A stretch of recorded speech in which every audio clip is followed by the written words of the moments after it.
Hello दोस्तों, welcome to our YouTube channel mining Shaurya Vishal. तो यहाँ पर मिलता है आपको सर्वे का ज्ञान, माइनिंग की पहचान।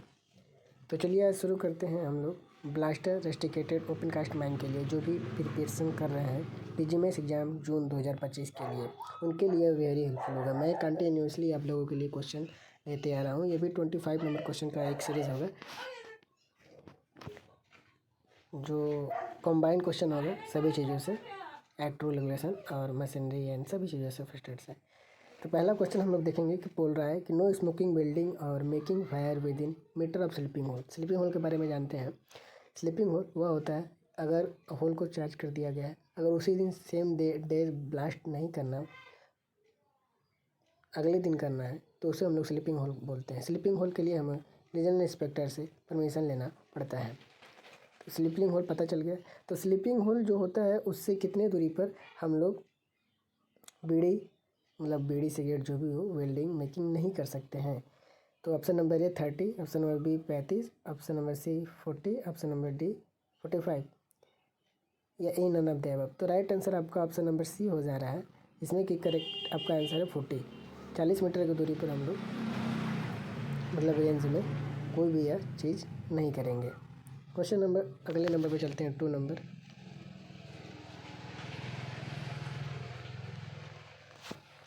Minimum require length of short firing cable. तो आपको पता होगा शॉर्ट फायरिंग केबल के बारे में, अंडरग्राउंड माइन में जो यूज होता है तो वह कितने मीटर का लेंथ होना चाहिए। तो मिनिमम कितने में, तो 18 मीटर से कम नहीं होना चाहिए। तो option number A is right.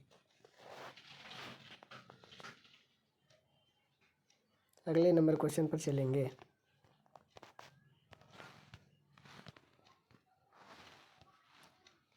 तीसरा number question, stemming of hole shall be carried out. तो स्टेमिंग होल के स्टेमिंग को कौन मतलब देख रेख करता है, सुपरविजन। तो ब्लास्टिंग हेल्पर, ब्लास्टर या ब्लास्टर और under his personal supervision worker या मजदूर। तो option number C is right हो जाएगा, ब्लास्टर और under his personal supervision carried out of stemming of holes. Question number 4,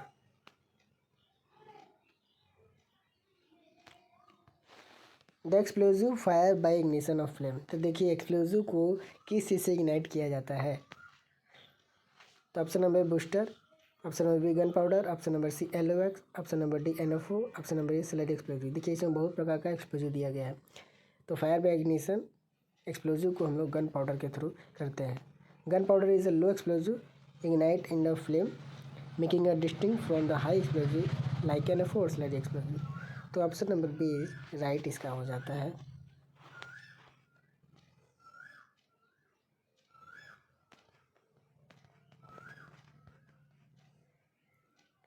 ये कौन सा क्वेश्चन था, हम लोगों से मिस हो गया। क्वेश्चन नंबर अगला 5 number, which type of explosive shall not be use in any coal mine. ऐसा कौन सा बारूद है जो किसी भी कोल माइन के अंदर यूज नहीं किया जाता है। Option solid oxygen explosive, next slurry explosive, cartridge explosive, booster, एलोवैक्स।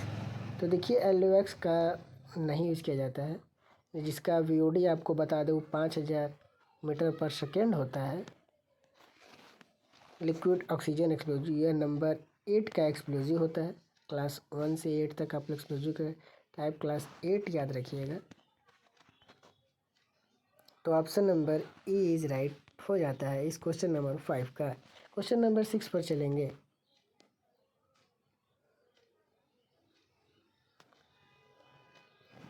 Question number 6, एलोवैक्स स्टैंड फॉर। देखिए एलोवैक्स का आपका फुल फॉर्म एक तरह से पूछ रहा है। तो एलोवैक्स सब लोगों ने अभी पढ़ा, तो liquid oxygen explosive. Option number A is right, liquid oxygen explosive. अब सॉकेट का मतलब हम लोग समझते हैं, सॉकेट इन ब्लास्टिंग रिलेटेड। सॉकेट पूछता है आपसे, मिस फायर पूछता है, कट ऑफ पूछता है, ये सभी टर्मिनोलॉजी आपको याद करना होगा और समझना होगा। तो सॉकेट मीन्स क्या, misfire hole, safety fuse, detonator, explosive carrier या part of blast hole remaining after being blasted. तो देखिए option number E is right हो जाता है।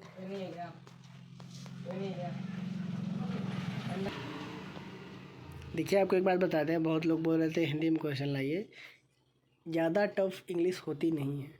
आप उसको अगर समझेंगे तो मैं जो बोलता हूँ आप उसको ध्यान से सुनिएगा तो बिल्कुल आपको समझ में आएगा। बाकी मैंने हिंदी में क्वेश्चन बहुत लाया हूँ तो उसको जाके देख लीजिएगा वीडियो। बाकी जो भी अन्य अदर लैंग्वेज वाले पढ़ने वाले लोग हैं तो उनके लिए हेल्पफुल इंग्लिश कॉमन लैंग्वेज है जो सभी के लिए हेल्पफुल होगा, इसलिए मैं इंग्लिश में लाने की कोशिश करता हूँ। तो चलिए 8 नंबर क्वेश्चन पर चलते हैं। डेटोनेटिंग कार्ड कंसिस्ट ऑफ, देखिए डेटोनेटिंग कार्ड के लिए बोल रहा है तो डेटोनेटिंग कार्ड में क्या होता है? एंजीन, nitroglycerine, TNT, NFO, PETN, all of the above. तो option number D is right. Detonating cord consist of PETN, pentaerythritol tetranitrate explosive. देखिए हर चीज़ का BOD और डेंसिटी होता है। NFO का मालूम होगा, पेटेन का भी आपको पता होगा, TNT और NG का। Question number 9, in the firing area charging and blasting shall be complete with in. तो जो भी आपका ब्लास्टिंग है वह कितने समय के अंदर कर लेना चाहिए? तो आप सभी को आंसर पता होगा। Option number A 5 hour, option number B 4 hour, option number C 3 hour, option number D 2 hour. तो सही आंसर आपका ऑप्शन नंबर डी होता है 2 hour. Number 6 detonator has delay of 25 millisecond, 30 millisecond, 35 millisecond, 840 millisecond, none of the above. तो सही option number C 35 millisecond. Number 6 detonator has a delay कर सकता है। ठीक है। The VOD of NFO, देखिए हमने सारे एक्सप्लोजिव के VOD मैंने बता रखा है पहले वीडियो में, जाके सर्च करिएगा VOD of explosive and density, वहाँ आपको मिल जाएगा। तो देखिए यहाँ पे 3200 दिया है तो अप्रॉक्स 3000 से 3500 मीटर पर सेकेंड आपका होता है। तो इस ऑप्शन के हिसाब से आपका 3200 मीटर पर सेकेंड मतलब बीच में दिया है तो हो सकता है मीटर पर सेकेंड। तो option number D is right. ठीक, अगले नंबर क्वेश्चन पर चलेंगे 12 number.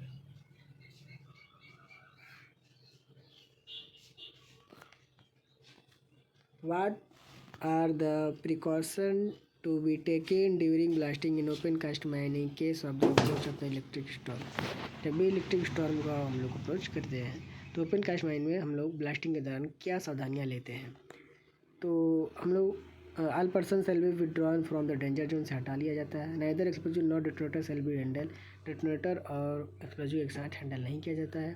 The charging shall be discontinued until the storm Passage.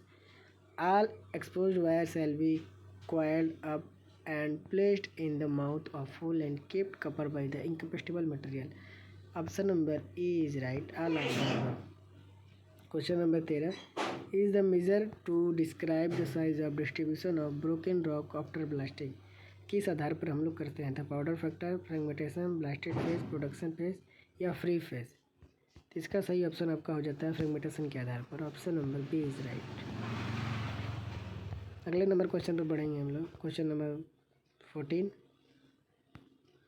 A control blast in which decoupled charge a fire in hole on the perimeter of the excavation prior to the main firing is called. तो देखिए control blasting एक प्रकार decoupled का बोल रहा है तो उसको हम लोग किस नाम से जानते हैं? तो हम लोग option number D pre splitting के नाम से हम लोग जानते हैं। ठीक है। Question number 15, the distance between borehole in the same row is called. देखिए सेम रो दो होल के बीच की दूरी को हम लोग किस नाम से जानते हैं? तो स्पेसिंग के नाम से जानते हैं। स्पेसिंग वर्डिंग का डेफिनेशन आप लोग को बिल्कुल क्लियर ही होगा, या जब आप टर्मिनोलॉजी पढ़ेंगे ओपन कास्ट माइनिंग का बेंच टर्मिनोलॉजी तो उसमें सब कुछ हमको मिलेगा, केस टो बेंच फेस ये सभी चीज़ें के बारे में। अगला नंबर क्वेश्चन है 16 number, as per the statute the key of the firing apparatus shall be retained in the possession of। तो option number D short fire correct हो जाता है, जिसमें कि बोल रहा था शॉर्ट फायर इज ऑथराइज, जो एक शॉर्ट फायर ऑथराइज किया जाता है फायरिंग एक्सप्लोजिव में एक्सप्लोजिव को फायर करने के लिए। ठीक है। Question number 17, medical standard of fitness to be follow to ascertain the medical fitness of person seeking appointment is laid down in. किस फॉर्म में दिया जाता है? तो form P1। Option number E is right. जो कि आपका फिटनेस के लिए दिया जाता है। अगला नंबर क्वेश्चन है आपका 18 number, the MMR 1961 regulation that addresses taking shelter during blasting as. आपको एक चीज़ बता दूँ, MMR 1961 कब लागू हुआ था? बहुत बार सवाल रहता है लोगों का और किसी को पता नहीं चलता। क्या? 11 मार्च 1961 को यह लागू हुआ था। इसका टेकिंग शेल्टर के बारे में अगर आपसे पूछ रहा है तो यह ऑप्शन नंबर सी 164 नंबर में आपका दिया हुआ है रेगुलेशन। तो आपको रेगुलेशन नंबर भी सब कुछ याद करना पड़ेगा ताकि एग्जाम में बाई चांस ड्यूटी एडमिशनलिटी अपॉइंटमेंट से लेकर किसी भी चीज़ का एक्सप्लोजिव बारूद से संबंधित कोई पूछ लेता है रेगुलेशन नंबर तो आप बता सकें। Question number 19, blaster shall receive only the quantity of explosive from the magazine. कितना ले सकता है? तो ऑप्शन नंबर ए एज पर रिक्वेस्टन क्वालिटी। एक ब्लास्टर पर अगर आपको बता दें तो 5 kg एक्सप्लोसिव बारूद परमिशन के थ्रू इशू किया जाता है। Question number 20, any injury which involves the permanent loss of any part और section of the body is called. अगर कोई आपका शरीर का भाग परमानेंट हमेशा के लिए टूट जाता है, जैसे हेयरिंग लॉस हो गया या किसी प्रकार की हड्डी टूट गई, तो उसको किस नाम से जानते हैं? तो आपको मैंने पढ़ाया है सब कुछ, minor injury, reportable injury, fatal, serious bodily injury, सभी के बारे में। तो इसको हम लोग बोलते हैं रिपोर्टेबल इंजरी। ठीक है,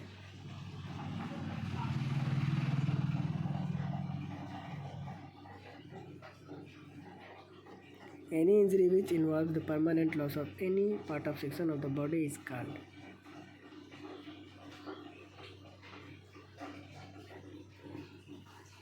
question number 21, in the event of misfire the entrances to the working place shall be.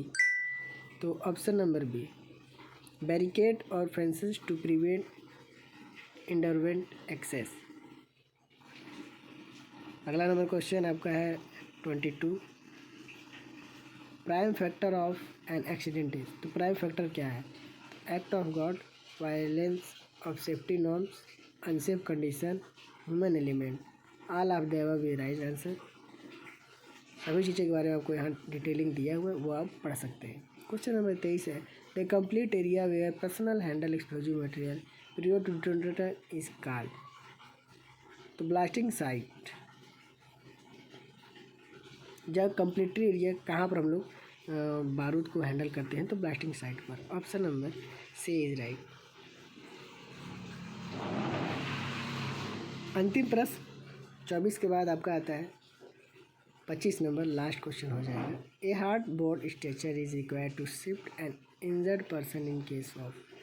तो उस केस में हम लोग स्पाइनल कॉर्ड इंजरी बोलते हैं। अगर आपका स्ट्रेचर की आवश्यकता पड़ती है किसी इंजर्ड पर्सन को तो स्पाइनल कॉर्ड इंजरी हो जाता है।